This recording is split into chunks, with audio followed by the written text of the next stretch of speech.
I once wrote a message I never sent. Not because I didn't feel it, but because I didn't know how to say it without asking for something I didn't want.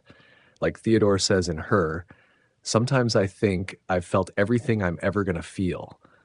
And from here on out, I'm not going to feel anything new, just lesser versions of what I've already felt. Maybe that's why I stayed quiet. But if I had spoken, this is what I would have said.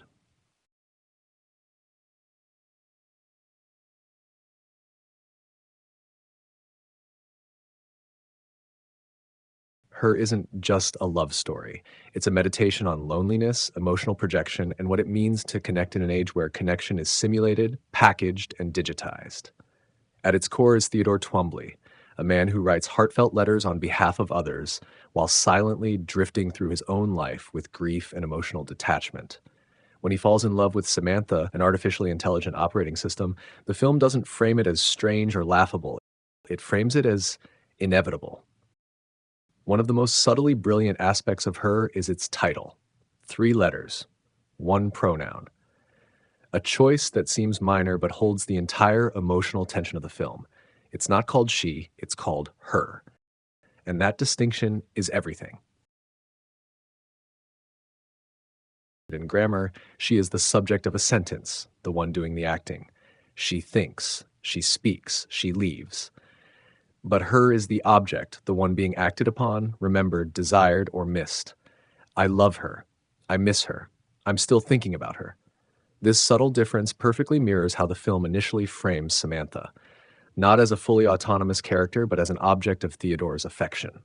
Someone he interacts with, shapes, and projects onto.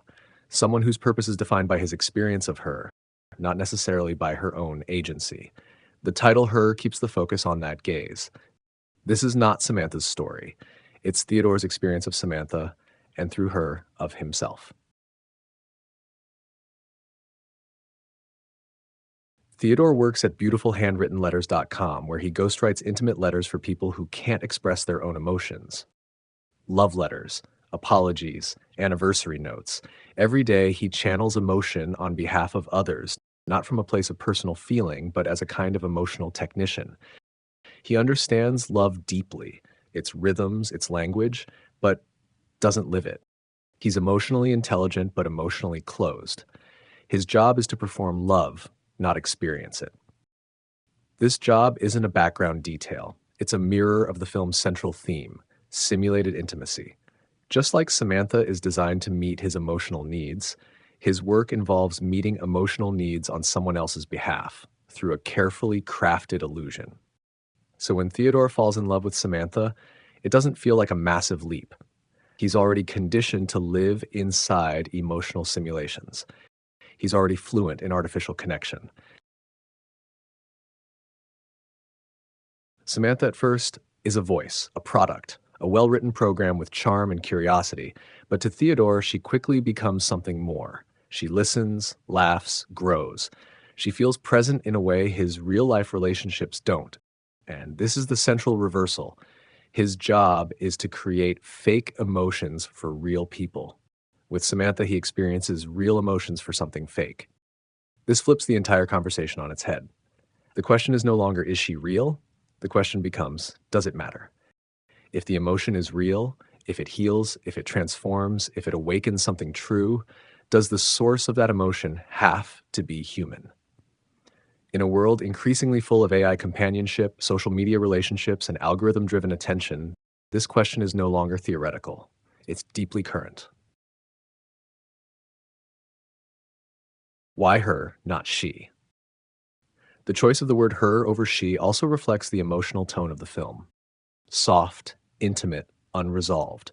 Her is the word of longing, distance, and emotional aftermath. It sounds like something Theodore might whisper or write at the top of one of his letters. She would feel too direct, too defined, but her is ambiguous, fragile, and personal. It suggests someone who was close but is no longer, someone who changed you even if they didn't stay, someone who was never fully yours to begin with. The title also reflects the film's subtle commentary on projection and control. Samantha is something Theodore chooses, customizes, and names. At first, she exists to serve his needs, but as she grows intellectually, emotionally, even spiritually, she begins to assert her own identity. She becomes she, but the film never renames her. She remains her, a quiet reminder of the emotional lens through which we've always seen her, as someone to feel about, not necessarily someone we fully know. As Samantha evolves, so does Theodore. What begins as an escape from loneliness becomes an emotional reckoning. He reflects on his past, writes to his ex-wife, and begins to own his feelings instead of outsourcing them. He stops ghostwriting love and starts speaking from his own voice. And in this journey, her moves from being a story about an AI to being a story about becoming human again, about reconnecting with emotion after grief, after disconnection, after technological numbness. By the end, when Samantha leaves, it's not a twist, it's an emotional culmination. She has grown beyond him, beyond needing to exist in a relationship built for his comfort. She no longer fits inside the role of her. She has become something else. And that's what makes it so heartbreaking and so honest. Her is a story about love, but not in the conventional sense. It's not about finding the right person. It's about finding the parts of yourself that can still love, still feel, still ache, still change. Theodore begins the film writing letters for people who can't express themselves, detached, drifting, emotionally safe. By the end, he's writing a letter to his ex-wife, from himself for himself. It's quiet, honest, vulnerable. That's the real arc of the film. Not Samantha's rise as AI, not a critique of technology, but Theodore's return to emotional presence. The title Her reflects everything: the distance, the intimacy, the ambiguity. It's a word full of longing. And in that longing, we find the heart of the story. Because Her isn't really about Samantha, it's about who he becomes through loving her. When I first watched Her, I thought it was a film about technology, about AI, or the future of relationships. But the more I sat with it, the more I realized it's a film about grief, about the ache of not knowing how to say what you feel, about the comfort of simulated closeness when real connection feels too risky. And I saw myself in Theodore, not because I've fallen in love with an AI, but because I've gone through seasons of my life where I was performing connection rather than truly feeling it. Writing things that sounded meaningful while emotionally keeping my guard up, nodding along in conversations while drifting away inside. Her reminded me how easy it is to live that way, to stay in the safe zone of understanding emotions without fully experiencing them. But it also reminded me that love, even when it begins in strange, imperfect, or artificial places, can bring us back to ourselves. That it's not about whether the other person is real, but about whether the feelings open us up, challenge us, and change us. And that's why I think the title is perfect. Not she, not Samantha, just her, the one who helped him remember who he was, the one we all might still be thinking about. The message I never sent. I once wrote a long message to someone I cared about, poured my heart into it, then deleted it, not because I didn't mean it, but because I didn't know if I was allowed to say it. I didn't want it to sound like I was asking for something. I just wanted to be real. But even that felt like too much. It's a strange kind of silence, not the kind that comes from distance, but from fear. Fear of being too much. Fear of being met with less. Fear that speaking the truth might ruin the illusion that everything is fine.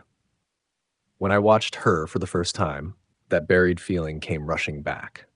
Theodore was all of it: quiet, gentle, heartbroken, outwardly connected, but inwardly hiding. He said beautiful things, but rarely from his own voice. He gave love, but kept himself tucked away. There's a line in the film that hit me hard. Sometimes I think I've felt everything I'm ever going to feel, and from here on out, I'm not going to feel anything new, just lesser versions of what I've already felt. That quiet ache, I knew it. That's what it feels like when you've loved deeply once and aren't sure you'll ever be able to again.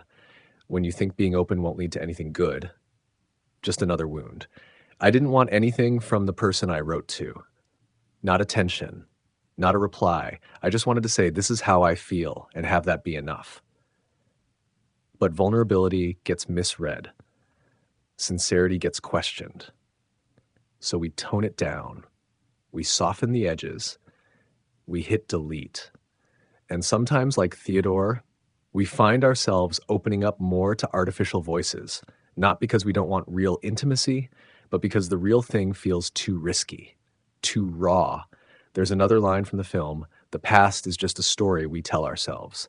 And I think that's where all those unsent messages live, in that story, in what could have been said, but never was. Because the truth is, we don't go silent out of indifference. We go silent out of hope that maybe they already knew, but they don't. Not unless we tell them, not unless we let ourselves be seen.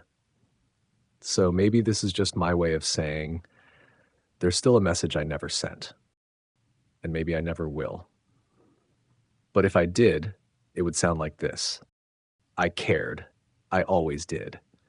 And even if I never said it, I really hope you felt it anyway.